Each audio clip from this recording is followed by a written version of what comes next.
खबर का इस वक्त की बड़ी खबर आप तक पहुंचा रहे कांग्रेस संगठन सदस्यता अभियान को लेकर बैठक बुलाई गई है। ये बड़ी खबर आपको बता दें, सीएमआर में दोपहर 1 बजे ये बैठक होगी, यानी कि अब से 1 घंटे बाद बैठक का आयोजन। सीएम अशोक गहलोत और पीसीसी चीफ गोविंद सिंह डोटासरा बैठक में मौजूद रहेंगे। बैठक में पीसीसी पदाधिकारी और जिला अध्यक्ष भी शामिल होंगे। ये बड़ी खबर, दोपहर 3:30 बजे मीडिया से बातचीत करते हुए गोविंद सिंह डोटासरा नजर आएंगे, मीडिया से मुखातिब होंगे। इस दरमियान तमाम जानकारी भी मीडिया से साझा करेंगे। तो कांग्रेस संगठन सदस्यता अभियान को लेकर यह बैठक बुलाई गई है। कई मायनों में ये बैठक खास है। सीएमआर में दोपहर 1 बजे ये बैठक बुलाई गई है। आपको बता दें कि पार्टी आगे की क्या कुछ रणनीति पर काम करेगी, उसको लेकर चर्चाएं की जाएंगी। सीएम अशोक गहलोत और पीसीसी चीफ गोविंद सिंह डोटासरा बैठक में शामिल होंगे। बैठक में पीसीसी पदाधिकारी और जिला अध्यक्ष भी मौजूद रहेंगे। उसके बाद 3:30 बजे दोपहर में मीडिया से मुखातिब होते हुए गोविंद सिंह डोटासरा नजर आएंगे और इस दरमियान गोविंद सिंह डोटासरा मीडिया से तमाम जानकारी भी साझा करेंगे। तो कांग्रेस संगठन सदस्यता अभियान को लेकर यह बैठक है। सीएमआर में ये बैठक होगी। सीएम अशोक गहलोत की मौजूदगी में बैठक बुलाई गई है। पीसीसी चीफ गोविंद सिंह डोटासरा भी मौजूद रहेंगे और इस दरमियान पार्टी की आगे क्या कुछ रणनीति होगी, उसको लेकर भी चर्चा की जाएगी। तो बैठक में पीसीसी पदाधिकारी और जिला अध्यक्ष भी मौजूद रहेंगे। आपको बता दें कि 3:30 बजे गोविंद सिंह डोटासरा मीडिया के सामने आएंगे और तमाम जानकारी जो है वो साझा करेंगे। तो सीएमआर में ये बैठक है, 1 बजे बैठक बुलाई गई है। कांग्रेस संगठन सदस्यता अभियान को लेकर ये बैठक बुलाई गई है।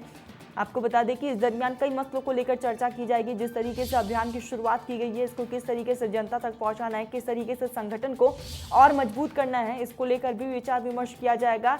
इसी के साथ कई ऐसे मुद्दे रहेंगे जिसको लेकर बातचीत जो है वो संभव है। उसके बाद 3:30 बजे गोविंद सिंह डोटासरा मीडिया के सामने आएंगे, मुखातिब होंगे और तमाम जानकारी जो है वो साझा करेंगे। तो इस वक्त की ये बड़ी खबर।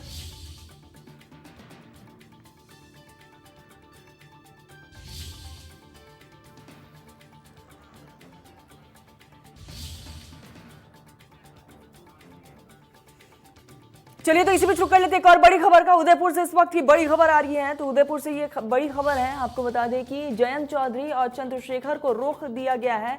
उदयपुर की खबर, और उदयपुर एयरपोर्ट पर दोनों नेताओं को रोका गया है। बड़ी खबर आप तक पहुंचा रहे। आरएलडी कार्यकर्ताओं ने जमकर नारेबाजी की है। कार्यकर्ता जो है आक्रोशित नजर आ रहे। जितेंद्र मेघवाल के घर जाना चाहते हैं जयंत और चंद्रशेखर, और ऐसे में 15 मार्च को जितेंद्र मेघवाल की हत्या हुई थी और उसके बाद से जो मामला है वो तूल पकड़ता जा रहा है। और जिस तरीके से अभी नेता जो उदयपुर पहुंचे हुए हैं, लेकिन उन्हें एयरपोर्ट पर ही रोक दिया गया, जिसके बाद कार्यकर्ताओं में काफी ज्यादा आक्रोश देखने को मिल रहा है। तो ये उदयपुर से बड़ी खबर। उदयपुर एयरपोर्ट पर दोनों ही नेताओं को रोका गया है। आरएलडी कार्यकर्ताओं में आक्रोश है, नारेबाजी करते हुए भी नजर आ रहे हैं। आपको बता दें, जितेंद्र मेघवाल के घर जाना चाहते जयंत और चंद्रशेखर। जितेंद्र मेघवाल के परिवार से बातचीत करना चाहते हैं, क्योंकि जिस तरीके से 15 मार्च को जितेंद्र मेघवाल की हत्या की गई थी, उसके बाद ये पूरा मामला जो है वो तुल पकड़ चुका है। इसी बीच हमारे सहयोगी अभिषेक फोन लाइन पर जुड़ चुके हैं। अभिषेक, जयंत चौधरी और चंद्रशेखर को रोक लिया गया है, क्या कुछ फिलहाल अपडेट? चाहूंगा कि जैसे ही वो उदयपुर एयरपोर्ट पर पहुंचे थे तो पुलिस को इनपुट मिला था कि इस तरह ये जो 2 लोग हैं, मतलब दोनों ये यहाँ से निकल के और जितेंद्र मेघवाल से मिलने जा रहे हैं। तो पुलिस ने एक बार की उनको रोक लिया है और उनको रोकने के बाद से ही अभी उन्हें एयरपोर्ट पर ही बिठा रखा है। पुलिस के अधिकारी, आला अधिकारी भी वहां मौजूद है और इसकी सूचना जैसे ही शहर में फैली तो भीम आर्मी से जुड़े तमाम कार्यकर्ता मौके पर पहुंच गए, नारेबाजी कर रहे हैं। एयरपोर्ट के बाहर ही अभी जो है वो भारी संख्या में भीम आर्मी के कार्यकर्ताओं का जमावड़ा वहां पर है और सभी में आक्रोश है। सभी रोष व्यक्त कर रहे हैं कि न्याय की मांग के लिए जाने वाले लोगों को जिस तरह से पुलिस ने रोका है। इसी पूरे मामले पर पुलिस का कहना है कि शांति व्यवस्था बनाए रखने के लिए, कानून को बिगड़ने से रोकने के लिए ये कदम उठाया गया है। और अभी फिलहाल जो है वो जो दोनों ही नेता हैं, इनको पुलिस ने वहां पर रोक रखा है। अधिकारी भी वहां मौजूद है और बाहर की जो स्थिति है उसको कंट्रोल करने में जो है वो पुलिस लगी हुई है। जी अभिषेक, ऐसे में कार्यकर्ताओं में काफी ज्यादा आक्रोश देखने को मिल रहा है और लगातार धरना प्रदर्शन करते हुए भी नजर आ रहे हैं। जी बिल्कुल, बताना चाहूंगा कि जैसे ही इसकी सूचना शहर में फैली, शहर में फैलते ही धीरे धीरे लोग वहां पर इकट्ठा होने लगे और अभी का जो मौका है उस मौके पर सैकड़ों कार्यकर्ता भीम आर्मी से जुड़े वो वहां पर इकट्ठे हैं और हालात ना बिगड़े इसके लिए पुलिस बंदोबस्त भी पूरी तरह से किया गया है। पुलिस हालांकि अभी जो समझाइश में लगी हुई है कि किसी भी तरह से मामले को शांत कर लिया जाए, लेकिन अब इन दोनों नेताओं को आगे जाने दिया जाएगा या इन्हें पुनः लौटना पड़ेगा, इसको लेकर कुछ समय का इंतजार करना पड़ेगा। उसके बाद ही जो है स्थिति क्लियर हो पाएगी। जी ऐसे में जिस तरीके से जितेंद्र मेघवाल की हत्या हुई थी अभिषेक, कहीं ना कहीं ये पूरा मामला जो है तूल पकड़ चुका है। जी बिल्कुल, मामला जब से उसकी हत्या होने के बाद से ही भीम आर्मी में इसका आक्रोश था और आक्रोश दिन ब दिन बढ़ता गया। और उदयपुर में जैसे ही मैंने बताया आपको कि भीम आर्मी के चीफ चंद्रशेखर आजाद और आरएलडी प्रमुख जयंत चौधरी डबोक एयरपोर्ट पे पहुंचे तो पुलिस ने उन्हें रोक लिया था और ये मामला लगातार बढ़ता जा रहा है। और जिस तरह से हमने पहले भी देखा कि भीम आर्मी ने सड़कों पर उतरकर भी पहले प्रदर्शन किए हैं, कहीं ये मामला उस तरह का ना हो जाए और ये कोई बड़े विवाद का रूप न ले ले, ये भी एक देखने वाली बात होगी। लेकिन जिस तरह से पुलिस समझाइश कर रही है, राजनेता भी बीच में आके समझाइश करने का प्रयास कर रहे हैं, उसको लेकर लगता है कि मामले को शांत कर लिया जाएगा। लेकिन अभी तक जो है वो स्थिति बिल्कुल क्लियर नहीं हो पा रही। जी अभिषेक, जिस तरीके से ठीक अभिषेक, नजर बनाए रखिएगा, आगे भी आपसे अपडेट लेते रहेंगे। फिलहाल तमाम जानकारी हम तक पहुंचाने के लिए आपका बहुत बहुत शुक्रिया। चलिए तो नजर डाल लेते हैं सुपरफास्ट खबरों पर। नेपाल के प्रधानमंत्री शेर बहादुर देउबा भारत के 3 दिवसीय यात्रा पर आ रहे हैं। शेर बहादुर ने पीएम मोदी से भी मुलाकात की। भारत और नेपाल के बीच 8 साल बाद रेल सेवा के एक बार फिर से शुरू हो गई है। शेर बहादुर और पीएम नरेंद्र मोदी ने वीडियो कॉन्फ्रेंसिंग के माध्यम से रेल सेवा का उद्घाटन किया। ये रेल सेवा बिहार के जयनगर से नेपाल के जनकपुर होते हुए कुर्थ तक जाएगी। 3 अप्रैल से आम यात्री भी यात्रा का लुत्फ उठा सकेंगे। भारत और नेपाल के बीच रेल सेवा कुल 34.9 किलोमीटर लंबी होगी। रेल सेवा के उद्घाटन के दौरान पीएम मोदी ने कहा कि रेल सेवा शुरू होने से दोनों देशों के बीच निकटता और आएगी।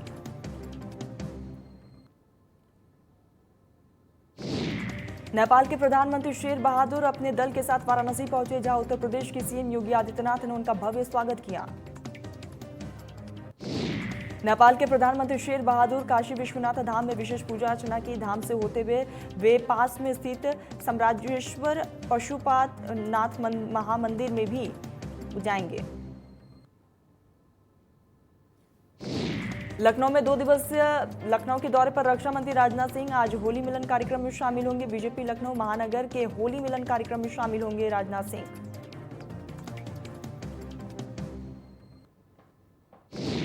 रूस यूक्रेन के बीच चल रहे युद्ध का आज 39वां दिन है।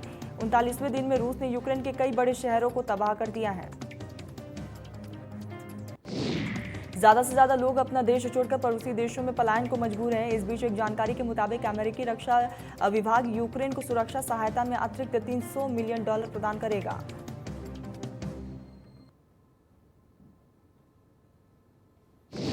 जिसमें लेजर निर्देशित रॉकेट सिस्टम, ड्रोन और वाणिज्यिक उपग्रह इमेजरी शामिल है। बता दें कि दोनों देशों के बीच चल रहे युद्ध के दौरान अमेरिकी लगातार यूक्रेन की मदद के लिए आगे है। रूस के आक्रामक रवैये को देखते हुए अमेरिका ने कई प्रतिबंध भी लगा दिए हैं। इससे पहले बाइडेन सरकार ने पिछले हफ्ते यूक्रेन को $35 करोड़ के सैन्य उपकरणों को अधिकृत किया था।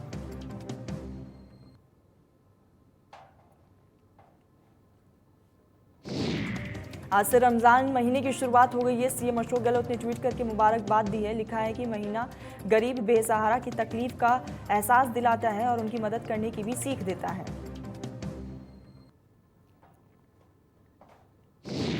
बाड़मेर में कार्यक्रम में जाने के दौरान सीएम अशोक गहलोत ने रास्ते में रुककर स्थानीय लोगों और बच्चों से मुलाकात की है और उनसे बातचीत भी की। इस दौरान बच्चों का प्यार और उत्साह देखकर सीएम अशोक गहलोत बेहद खुश हो गए और उन्हें आशीर्वाद दिया। करौली घटना पर सीएम अशोक गहलोत ने डीजी पुलिस से बात कर स्थिति की जानकारी ली। उपद्रवियों से सख्ती से निपटने के निर्देश भी पारित किए। साथ ही सीएम ने आमजन से शांति बनाए रखने की अपील की है। कहा है कि आमजन कानून व्यवस्था बनाने में सहयोग करें।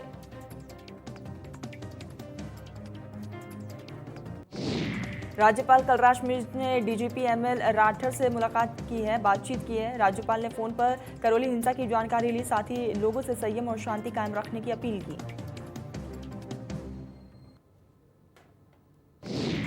करौली हिंसा पर बीजेपी प्रदेश अध्यक्ष सतीश पुनिया ने बयान दिया। कहा, पुलिस महानिदेशक से बात की है, दोषियों को जल्द गिरफ्तार करने की मांग की। साथ ही कहा कि पार्टी और अन्य संगठनों के साथ लगातार संपर्क में हूं और जल्द ही भाजपा का एक दल घटना का जायजा लेगा।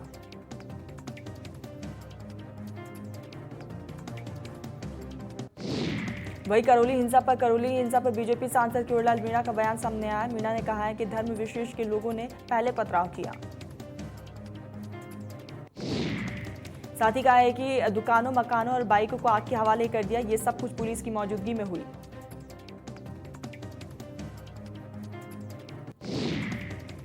बाड़मेर दौरे के दौरान मुख्यमंत्री अशोक गहलोत ने जनसभा संबोधित किया और इसके बाद वे सर्किट हाउस पहुंचे।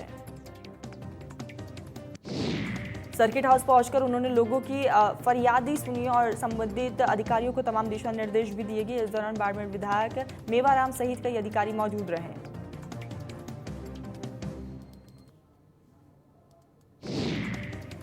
बाड़मेर दौरे के दौरान रिफाइनरी एरिया यूनियन नेटवर्क प्रतिनिधि मंडल ने सीएम अशोक गहलोत से मुलाकात की। इस दौरान प्रतिनिधि मंडल ने स्थानीय लोगों को रोजगार और कंपनी की मनमानी पर रोक की मांग की। पहले हुए धरना प्रदर्शन पर समझौते की शर्त को लागू करवाने की मांग की गई है। इस मांगों को लेकर मुख्यमंत्री अशोक गहलोत ने आश्वासन भी दिया।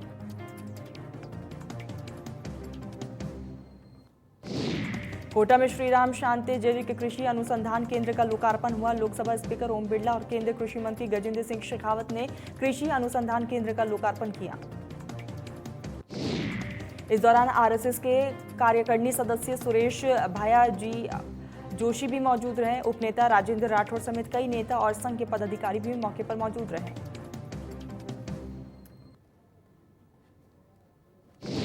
यूडीएच मंत्री शांति धारीवाल ने कोटा दौरे के दौरान मुकुंदरा बिहार में हरे कृष्ण मंदिर भूमि पूजन और शिलान्यास समारोह में शामिल हुए।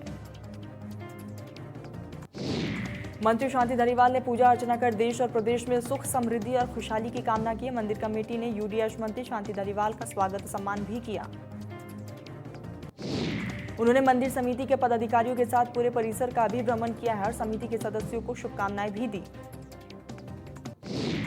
इस मौके पर इस्कॉन बेंगलुरु के चेयरमैन अक्षय पात्र फाउंडेशन से जुड़े स्वामी श्री मधु पंडित दास समेत स्थानीय समिति के सदस्य भी मौजूद रहे। बूंदी में राज्य मंत्री अशोक चांदना ने रामेश्वर महादेव मंदिर पहुंचकर अधिकारियों से प्रस्तावित रोपवे के लिए भूमि आवंटन एवं अन्य प्रक्रियाओं के संबंध में चर्चा की। इसके साथ ही काम को शीघ्र करने के निर्देश दिए। चांदना ने मंदिर ट्रस्ट पदाधिकारियों के साथ भी चर्चा की। वही राज्य मंत्री चांदना ने सगस महाराज स्थान पर पहुंचे गौशाला के लिए भूमि का निरीक्षण करने के साथ संबंधित अधिकारियों को तमाम दिशा निर्देश भी दिए गए।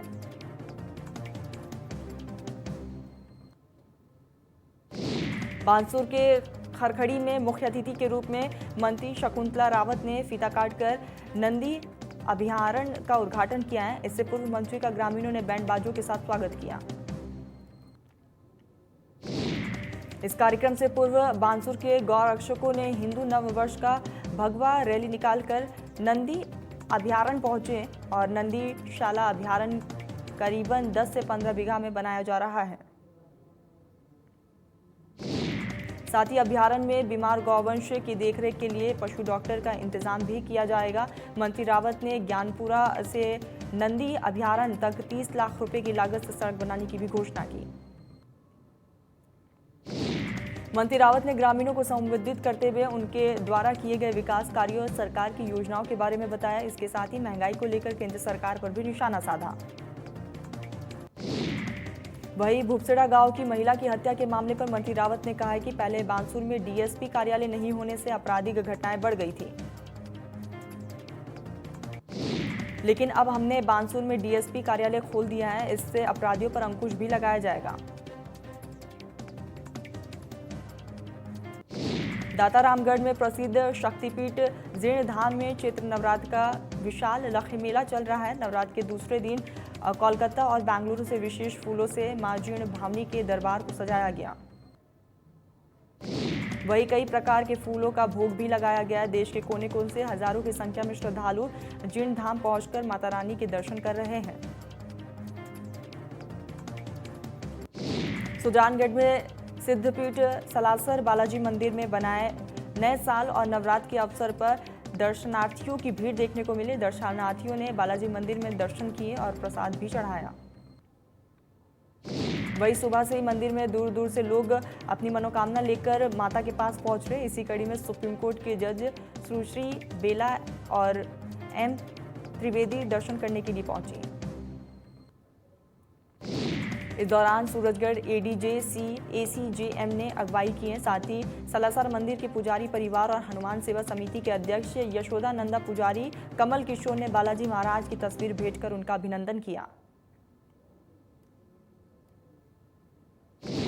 भरतपुर संभागीय मुख्यालय के सबसे बड़े विश्वप्रिय शास्त्री पार्क में रौनक देखने को मिली है। विश्वप्रिय शास्त्री पार्क में म्यूजिक सिस्टम रंगीन फवारे की शुरुआत की गई।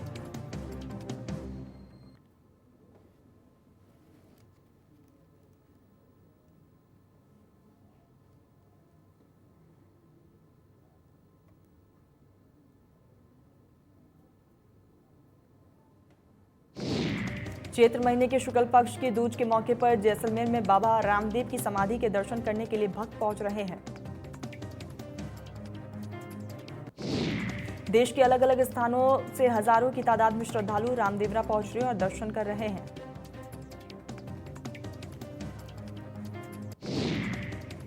वही भक्तों की इतनी लंबी कतारों को देखते हुए समाधि समिति और पुलिस प्रशासन की तरफ से तमाम इंतजाम किए गए।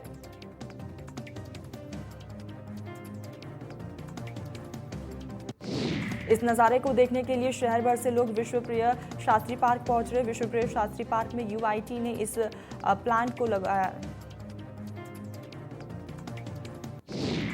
अलवर में आज सुबह इंडियन मेडिकल एसोसिएशन ने नशा मुक्त जागरूकता के लिए साइकिल रैली का आयोजन किया। रैली के माध्यम से युवाओं को नशे से दूर होकर स्वास्थ्य के लिए अच्छी चीजों को अपनाने के लिए जागरूक किया गया।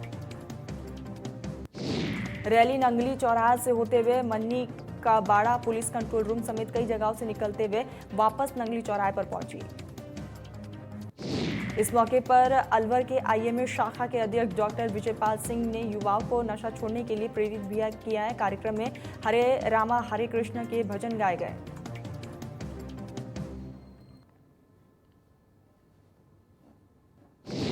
जयपुर के रेनवाल और जॉबनेर थाना क्षेत्र में वन विभाग की बड़ी कार्रवाई की है और परिवहन करते हुए 4 ट्रैक्टर ट्रेली को यहां पर जब्त कर दिया है। विभाग ने रेनवाल थाना क्षेत्र में खेजड़ी से भरे 3 ट्रैक्टर ट्रॉली को जब्त किया। वही जॉबनेर थाना क्षेत्र में एक ट्रैक्टर ट्रॉली को पकड़ा गया है। वन विभाग ने डीसीएफ और दूध रेंज के से निर्देश पर इस कार्रवाई को अंजाम दिया। कोटा में एक रेलवे के माल डिब्बा मरम्मत कारखाने में अचानक से भयंकर आग लग गई है। आगजनी की घटना के बाद रेलवे में हड़कंप मच गया। मामले की सूचना के बाद दमकल की टीम मौके पर पहुंची। कड़ी मशक्कत के बाद आग पर काबू पाया गया। इस घटना में सारा सामान जलकर खाक हो गया। खाजूवाला में लगातार आवारा पशु का आतंक देखने को मिल रहा है। आवारा पशुओं के कारण आए दिन घटनाएं सामने आती हैं। एक बार फिर से खाजूवाला में रामदेव पार्क के पास 2 सांड की लड़ाई में एक राहगीर आ गया और वे घायल हो गया है, जिसके बाद राहगीर ने इलाज के दौरान दम तोड़ दिया। वहीं कई बार प्रशासन और गौशाला संचालकों को अवगत करा दिया गया है, लेकिन इस पूरे मामले को लेकर अभी तक कोई भी ध्यान नहीं दे रहा है।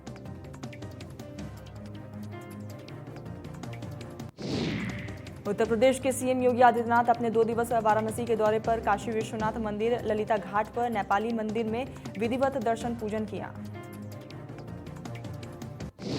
इस दौरान उन्होंने नेपाली मंदिर के वृद्धाश्रम में रह रही वृद्ध माताओं से हालचाल जाना। सीएम योगी ने सबसे पहले काशी विश्वनाथ बाबा का दुग्ध अभिषेक किया।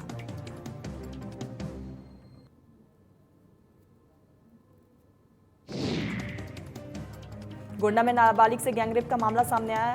नगर पुलिस का एक और एनकाउंटर। गैंगरेप के दूसरे आरोपी रिजवान से पुलिस की मुठभेड़।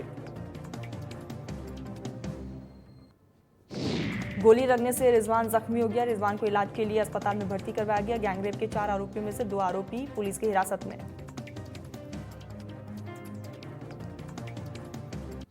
कानपुर में युवक को महिला पुलिसकर्मी से पिटवाया। 1 साल से युवक महिला को कर रहा था परेशान। पिटाई का वीडियो सोशल मीडिया पर वायरल।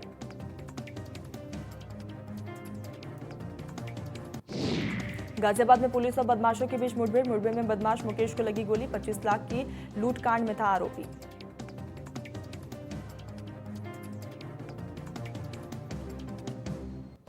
नोएडा ट्रैफिक पुलिस ने चीला बॉर्डर और डीएनडी टोल प्लाजा पर विशेष अभियान चलाया। पुलिस ने तेज आवाज और रफ्तार से चलने वाले सुपर बाइकर्स को नहीं दी नोएडा में एंट्री।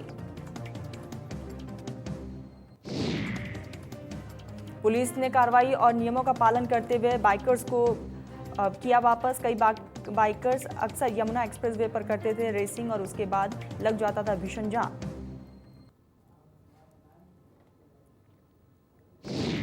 प्रतापगढ़ में लालगंज के एसडीएम यागेंद्र विक्रम की पिटाई से तहसील कर्मी सुनील शर्मा की मौत हो गई। वही मौत से कुछ घंटे बाद ही मृत नहीं घोषित करने पर नाराज तहसील कर्मियों ने मेडिकल कॉलेज में जमकर हंगामा किया। पंजाब के फैसले पर हरियाणा के सीएम मनोहर लाल ने कहा है कि पंजाब ने अलोकतांत्रिक फैसला किया है। सीएम ने कहा है कि एसवाईएल पर बातचीत से हल निकले। सीएम मनोहर लाल ने कहा है कि लोकतंत्र में एक तरफा फैसला नहीं होता है। साथ ही उन्होंने कहा है कि हरियाणा को हिंदी भाषा क्षेत्र नहीं मिला। सीएम मनोहर लाल ने कहा है कि केजरीवाल दिल्ली में पानी मांगते हैं लेकिन हरियाणा में नहीं देते। सीएम ने कहा है कि केजरीवाल और भगवत मान हरियाणा से माफी मांगे। सीएम ने कहा है कि सुप्रीम कोर्ट के फैसले को पंजाब लागू करे। साथ ही उन्होंने कहा है कि बातचीत की पहल करे, फैसला तभी होगा।